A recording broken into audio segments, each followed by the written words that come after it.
Fala pessoal, tranquilo? Para quem tá chegando agora, meu nome é Thiago e este aqui é o podcast Crítica Marxista. Faz mais ou menos 4 anos que eu publiquei lá no YouTube um vídeo em que eu apresentei uma série de estimativas sobre o impacto que o desenvolvimento tecnológico teria sobre os postos de trabalho. Pelo que eu me lembro, naquela ocasião eu adotei um tom até meio alarmista, uma vez que as estimativas sugeriam que o impacto seria muito grande.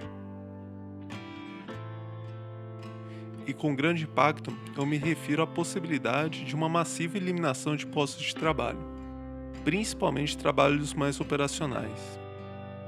E lembrando, é claro, que a eliminação de postos de trabalho, que é algo que seria excelente sob qualquer organização social relativamente racional, é uma tragédia dentro da organização capitalista.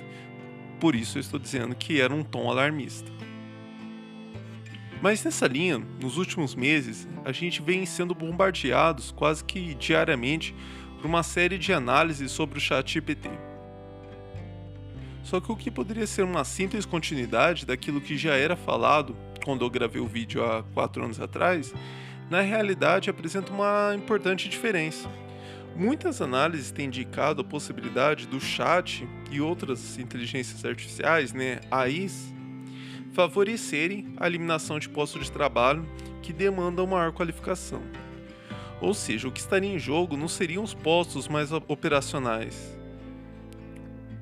O que tais analistas estão prevendo é que as AIs têm o potencial de realizarem efetivamente atividades de cunho investigativo, atividades descritivas, atividades criativas e até mesmo atividades artísticas.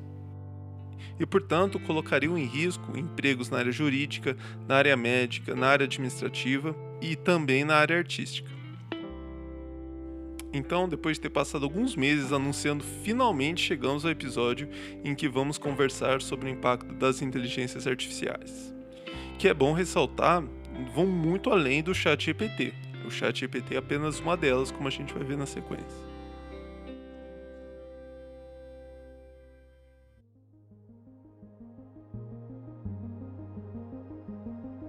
Então, para começar o episódio de hoje, eu lembro que na verdade a gente já começou essa conversa no episódio passado.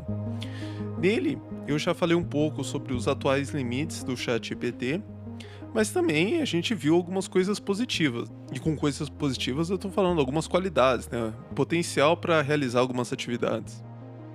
Por isso, eu indico fortemente que se você ainda não acompanhou o episódio passado, dá uma ouvida nele antes de acompanhar esse episódio, dá até para assistir ele acelerado se você não está interessado no assunto que foi discutido lá, mas para pegar esses pontos em que a gente já discutiu as potencialidades do ChatGPT. Mas se você já acompanhou, você vai se lembrar que a gente viu que o chat não foi capaz, por exemplo, de analisar um conjunto de textos para a partir deles criar uma resposta a uma questão distinta, porém relacionada ao que estava sendo discutido nesses textos. Para a gente perceber bem esse ponto, a gente pode comparar a resposta que o chat apresentou à última questão que eu fiz no episódio em relação à questão anterior que eu fiz, que a resposta foi muito insatisfatória. Para quem não se lembra, a última questão que eu fiz foi sobre como os pensadores ligados à tradição da crítica da economia política viam a conjuntura econômica contemporânea. Para responder essa questão de forma satisfatória, ele basicamente precisava ser capaz de processar um conjunto de dados e apresentar um resumo desses dados. E isso ele fez de forma satisfatória. Ou seja, a resposta estava nesses textos e ele basicamente precisava processar rapidamente esses textos e trazer a resposta para a gente. E se a gente considerar ainda que a gente não tem acesso à última versão do chat, a gente pode dizer que ele realiza já esse tipo de tarefas com maestria. No entanto, a questão anterior que eu havia feito a ele era sobre quais medidas os pensadores ligados à tradição da crítica da economia política sugeririam para gerar o aquecimento da economia. E a resposta foi completamente insatisfatória. E como a gente está falando da substituição de postos de trabalho, então para a gente ter um referencial, vou comparar como se a gente estivesse lidando com um pesquisador de verdade. Então, conversando com esse pesquisador, imagine qual a chance dessa pessoa me responder satisfatoriamente a última questão que eu fiz mas não ser capaz de responder de forma minimamente satisfatória essa primeira questão. É nula, né? Isso porque uma pessoa que entendesse desse assunto, ela estaria em condições de rapidamente estabelecer conexões entre uma questão e outra e adaptar o conteúdo. E isso ela faria para uma infinidade de questões, ainda que tivesse que fazer ressalvas a, eventualmente, uma limitação do conhecimento dela, enfim. E repare que no caso específico dessa questão que eu tinha feito para o chat, ele poderia simplesmente ter respondido que os pesquisadores que eu tinha utilizado para calibrar ele não se dedicaram ao estudo daquilo que eu estava perguntando para ele. Se ele tivesse feito isso, obviamente que a gente ia ficar insatisfeito com a falta de flexibilidade, porque eram questões próximas, então daria para adaptar, mas a gente ia aceitar que realmente eles não tratam diretamente daquilo, então não seria uma mentira, seria só uma falta de flexibilidade. E sobre esse ponto específico, eu vou dar um exemplo prático na sequência de como essa incapacidade em reconhecer uma pegadinha naquilo que foi apresentado pode gerar um efeito dominó de problemas. E para isso a gente vai tratar de um setor que já está utilizando a inteligência artificial para tentar eliminar a necessidade de contratar profissionais qualificados já faz alguns anos. E eu estou falando do setor de produção musical.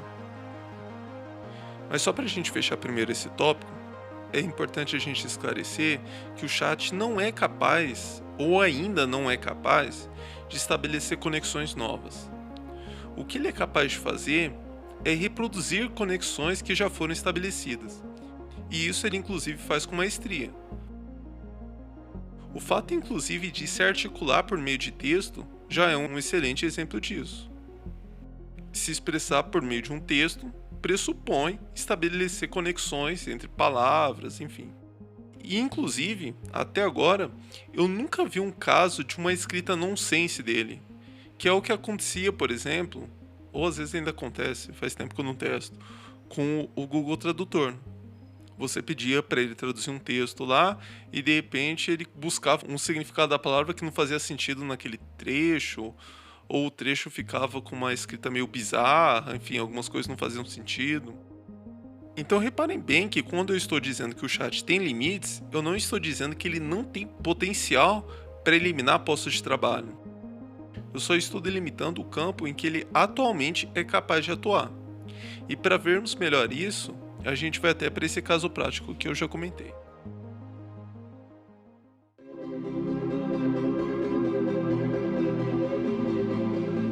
Então, o caso prático que a gente vai discutir é no setor de produção musical. Tal setor é interessante porque ele exige uma infinidade de habilidades. A gente vai ressaltar alguma delas na sequência. Só que é interessante também porque ele já está experimentando o uso da inteligência artificial faz alguns anos. E para se ter uma ideia do potencial do que já foi alcançado, basta jogar aí no YouTube, Freddie Mercury, Chester Bennington, AI. Vocês vão encontrar várias simulações de canções de outras bandas, de outros gêneros até, sendo interpretada por esses cantores que já faleceram, inclusive. Mas tem bem mais versões do que isso envolvendo outros cantores. Se o seu estilo é outro, tenta aí algum cantor famoso AI, de Artificial Intelligence. Mas antes da gente entrar mesmo nessa discussão, deixa eu fazer algumas ressalvas. A primeira e a mais óbvia delas é que eu não sou um profissional da área. Mas obviamente que eu escolhi falar desse tema por causa desses motivos que eu já elenquei e porque eu consegui acumular um conhecimento suficiente para chegar aqui e falar coisas com alguma propriedade. A segunda ressalva é sobre o que eu estou chamando de produção musical.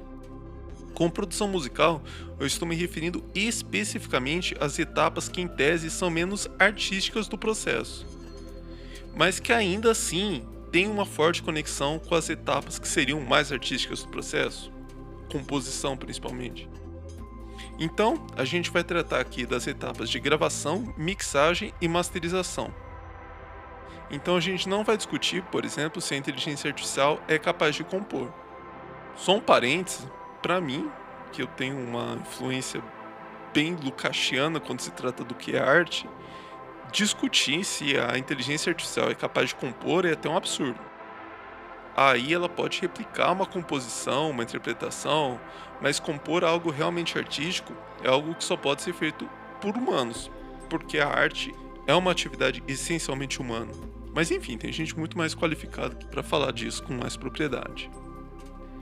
Então, voltando às ressalvas, a terceira delas que eu faço é que esse caso das AIs simulando a interpretação de cantores, apesar de impressionar bastante, não necessariamente indica que as AIs já estão sendo usadas em novas produções. Na realidade, o que a gente vai ver na sequência é que uma nova produção envolve habilidades que são substancialmente diferentes do trabalho de simular a voz de um cantor, o timbre de uma guitarra, enfim. Comparando com o que a gente viu no chat, simular a voz, um timbre, seria algo como analisar um texto e resumir o seu conteúdo. Não está implícito aí nenhuma relação complexa, que foi justamente aquilo que a gente viu que o chat não é capaz de fazer. E a quarta ressalva é que, obviamente, a gente tem que ter cuidado e extrapolar o que a gente vai perceber no setor da produção musical e aquilo que a gente já percebeu com o chat. Pode ser que num setor menos complexo já tenha sido desenvolvido uma AI que esteja realizando com absoluta eficácia e maestria aquilo que ela é concebida a fazer. Feitas essas ressalvas, então, deixa eu começar a esclarecer como funcionam essas etapas da produção musical que a gente vai discutir. Depois que os músicos concluíram a composição, normalmente eles procuram um estúdio para começar as gravações. E ao contratar um estúdio, eles não contratam apenas o espaço físico, eles contratam uma série de serviços que vão inclusive envolver essas etapas da mixagem, da masterização. E quanto mais abastados os músicos, melhor a condição deles contratarem melhores estúdios e também contratarem profissionais específicos, renomados inclusive, para coordenar esses trabalhos. E a gente vai ver que esses trabalhos constituem uma imensa cadeia de decisões, muitas delas operacionais, mas que se refletem uma nas outras. Ou seja, cada decisão tem que ser tomada analisando aquilo que já foi decidido no passado e aquilo que pode ser decidido no futuro. Então, para não restringir possibilidades futuras. Na fase da gravação, as principais decisões envolvem questões de acústica e de estrutura de som. Então eu estou falando de reverberação da sala, isolamento acústico, posição e distância das caixas de monitoração, seleção de microfones, a posição do microfone em relação aos instrumentos, em relação ao cantor, enfim. E se o orçamento é limitado, você pode, por exemplo, decidir gravar alguns instrumentos num home studio, por exemplo. E aí, essa parte seria gravada em piores condições e você deixaria, por exemplo, para gravar somente a bateria em estúdio, porque é difícil alguém ter uma bateria em casa em condições de ser gravada. Mas caso seja feita essa opção, uma série de outras decisões terão que ser tomadas para mitigar os problemas gerados pela baixa qualidade da gravação. Então, para a gente chegar nas AIs, uma das tentativas no momento é desenvolver uma AI que consiga dar uma maquiada nos clipes de áudio gravados em piores condições. Mas até onde eu consegui apurar, e eu fui longe, os resultados têm sido piores do que seriam obtidos com o trabalho de um engenheiro competente, que obviamente se propusesse a missão de dar essa maquiada num clipe que foi gravado em condições longe da ideal. E ainda assim, o trabalho desses engenheiros não é capaz de reparar o clipe de áudio gravado, caso esse clipe de áudio tenha sido gravado em condições muito ruins. E nem sempre o problema é uma baixa qualidade do clipe de áudio. Por exemplo, para gravar em casa, a pessoa pode escolher utilizar um microfone dinâmico, que é, por exemplo, o que eu estou utilizando para gravar esse podcast. E eu utilizo ele justamente para não ficar captando o barulho dos latidos da Milka, a minha cadela. Então, se a gente pensa no universo musical, gravar a voz num microfone dinâmico tem algumas consequências positivas e negativas. Ou seja, você restringiu o campo de possibilidades que poderão ser tomadas posteriormente. Então, por exemplo, se para a proposta artística daquela música fosse importante captar uma soprosidade na voz do cantor, esse microfone aqui não seria o ideal. Só que mesmo no home studio, se você utiliza um microfone condensador, ele vai captar as menores sutilezas de barulho de buzina, barulho de máquina de lavar roupa e mesmo a acústica da sala, que não é ideal. Então a gente pode pensar o seguinte: por mais que a inteligência artificial possa ajudar a mitigar os problemas, as habilidades necessárias para tomar essas decisões, tipo de microfone, que ambiente gravar, em quais condições, elas estão muito longe daquilo que as inteligências artificiais conseguem propor hoje. Então a gente já consegue desmentir um pouco essa história de que a inteligência artificial pode produzir arte, mesmo a gente transferindo o significado de arte para essas etapas que não são propriamente artísticas.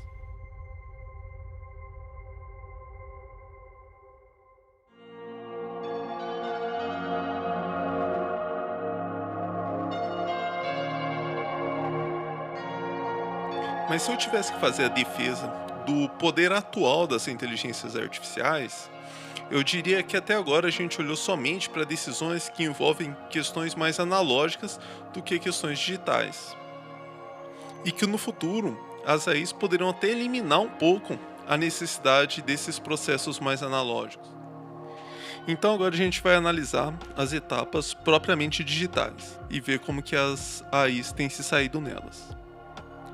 Só que para a gente não perder o fio da meada, uma vez que todos os instrumentos foram gravados, os clipes de áudio eles ficam individualmente disponibilizados dentro de uma DAW, que é uma Digital Workstation, que é um software como esse aqui que eu utilizo para editar o podcast. Só que aí quando a gente fala em produção musical, até onde eu pude apurar, o fluxo de trabalho mais usual é basicamente o seguinte: a primeira coisa que eles fazem é organizar, por meio do fader, o volume de cada um desses clipes de áudio. Então, de cara, você já tem ali mais ou menos uma noção, o contexto da música. Mas essa etapa é apenas um primeiro esboço. Isso porque os instrumentos eles possuem dinâmicas diferentes. Então, por exemplo, num trecho da música, a intensidade sonora da voz do cantor pode ser compatível com o volume do piano. Mas num outro trecho, o piano pode encobrir completamente a voz do cantor. Então, para resolver isso, o produtor musical vai utilizar compressores para reduzir a dinâmica de cada instrumento, tornando-os compatíveis um com os outros. Ou seja, você precisa analisar a dinâmica de cada um dos instrumentos para decidir como você vai fazer a compressão daquele clipe individualmente. Para tentar solucionar esses problemas, eles criaram compressores turbinados com inteligência artificial. A expectativa é que a inteligência artificial seja capaz de reconhecer o tamanho da dinâmica do clipe de áudio e reduzi-la para padrões aceitáveis. Digo, é o que ela tem feito hoje já, então essa expectativa atende à realidade. Mas aí a gente volta para o problema de estabelecer conexões, principalmente conexões novas. Vamos pensar, por exemplo, que o clipe de áudio de um violão é submetido à compressão da inteligência artificial.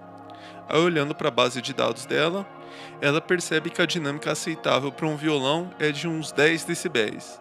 E aí ela faz aquela compressão para que a dinâmica do violão fique reduzida a 10 decibéis. Só que, dependendo da dinâmica dos outros instrumentos naquele contexto particular, daquela música, a dinâmica de 10 decibéis pode ser ainda muito grande. Então essa compressão não vai ajudar em absolutamente nada. Então, atualmente, mesmo que a proposta seja ajudar o engenheiro, esse processo de compressão, utilizando para o histórico de compressão dos instrumentos, não ajuda em absolutamente nada. Pode inclusive dificultar o trabalho, porque algumas inteligências artificiais elas não foram desenvolvidas para apresentar os parâmetros daquilo que ela fez. Então o engenheiro nem vai saber aquilo que ela fez, o que pode dificultar ainda mais o processo. E assim, há outras decisões que antecedem a compressão em si, que é a escolha do compressor. Então vai muito da capacidade do engenheiro de reconhecer aquele compressor que é melhor para percussão, aquele que é melhor para um violão, aquele que é melhor para a voz, enfim. São várias decisões ainda que precisam ser tomadas por pessoas que sabem o que estão fazendo. E esse problema da compressão vale também para o processo de equalização dos instrumentos e da voz. que nada mais é do que o trabalho de garimpar um espaço para cada um dos instrumentos dentro do espectro de frequências que a gente consegue ouvir, que é mais ou menos de 20 Hz a 20 mil Hz. Então, o exemplo que eu encontrei didático para explicar essas dificuldades é da relação do kick da bateria com o baixo, pois a frequência fundamental desses dois instrumentos, elas são próximas, estão ali abaixo dos 150 Hz. E o que embola ainda mais o negócio é que a partir dos 150 Hz tem uma série de outros instrumentos cuja frequência fundamental começa a atuar. Guitarra, violão, voz humana, piano, teclado, enfim. Então, os engenheiros têm que analisar todo esse contexto para identificar onde que ele vai encaixar o kick da bateria, onde que vai entrar o baixo, onde que vai entrar a voz, onde que vai entrar a guitarra. Ou seja, ele precisa identificar quais frequências ele vai ressaltar e quais frequências ele vai reduzir de cada instrumento envolvido nessa música. E aqui, a AI se depara com aquele mesmo problema que ela se deparou na compressão. Ela vai fazer equalização, e já tem uma série de equalizadores que também são turbinados com inteligência artificial, mas ela faz a equalização olhando para o histórico, para a base de dados de como foi feita a equalização de uma voz, como foi feita a equalização de um violão, como foi feita a equalização de um baixo, e músicas que já foram produzidas. E isso ela consegue fazer numa questão de segundos. Ela escuta um trecho ali do violão e ela já faz equalização a partir daquele contexto, que não é o contexto da música. Então, novamente, ela não é capaz de estabelecer conexões com o que está acontecendo nos outros clipes de áudio para ela mesma fazer esse encaixe dos diferentes instrumentos.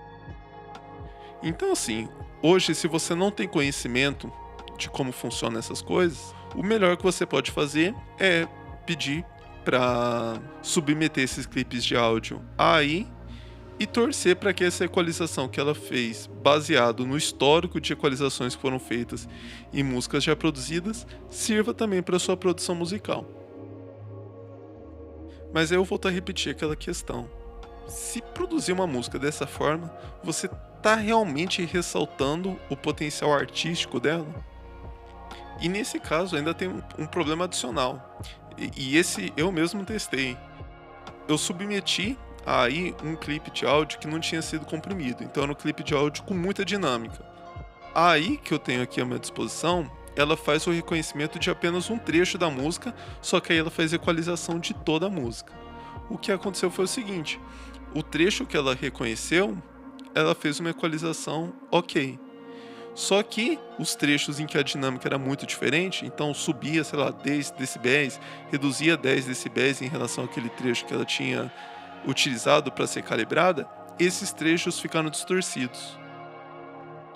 E aí de novo vem aquela importância da trava de segurança que a gente tinha falado lá no ChatGPT. Se ela tivesse uma trava de segurança, ela diria que aquele trecho não estava propício a ser equalizado, mas não. Ela faz equalização e distorce os trechos de maior dinâmica. Mas aí, para encerrar o processo, uma vez feito o arranjo desses clipes individuais, então comprimiu, equalizou todos eles, imagina, você tem um único clipe de áudio que é dado pelo somatório de todos eles. E sobre esse clipe de áudio é feita a masterização, que nada mais é do que um novo processo de compressão, um novo processo de equalização, que é feito para ressaltar algum clima da música, deixar ela mais escura, mais brilhante, mais animada, enfim. E também para deixá-la no padrão das plataformas digitais. Mas nessa etapa, principalmente esse trabalho que é adaptar a música ao padrão das plataformas digitais, é algo que as AIs já estão fazendo muito bem. Só que do ponto de vista artístico, ela ainda é muito dura e não oferece parâmetros para que, por exemplo, os músicos que não entendem nada do que está acontecendo possam fazer pequenos ajustes. Então imagina, você não entende nada de equalização, você escutou lá a música e fala, eu acho que ela está muito escura, que ela está muito depressiva. Não tem como você colocar para aí, eu quero deixar a música menos depressiva, menos escura. Mas quanto a esse último ponto, eu acredito que seja um processo rápido até que a AI esteja em condições de trazer uma masterização eficiente para uma produção musical de baixo orçamento. O problema, no entanto, é que comercialmente eu não vejo muita vantagem em ter uma AI que só faça masterização. Pensando, por exemplo, no caso de uma produção de baixo orçamento, se a banda vai contratar um profissional para fazer a mixagem, não sei se vai fazer muito sentido para esse profissional contratado que ele mesmo não utilize a AI para fazer a masterização e já dá o produto pronto para a banda. E por outro lado, se a gente pensar, não, a banda então faz a mixagem do jeito dela e aí tenta consertar o processo utilizando a AI para fazer a masterização. Mas aí na realidade, mesmo um engenheiro competente teria muita dificuldade em consertar uma mixagem que foi muito mal feita. Então não é factível imaginar que a AI vai conseguir consertar na masterização uma mixagem que foi muito mal feita. Mas enfim, aqui a gente já está entrando numa área muito mais especulativa, então a gente pode partir para as considerações finais do episódio.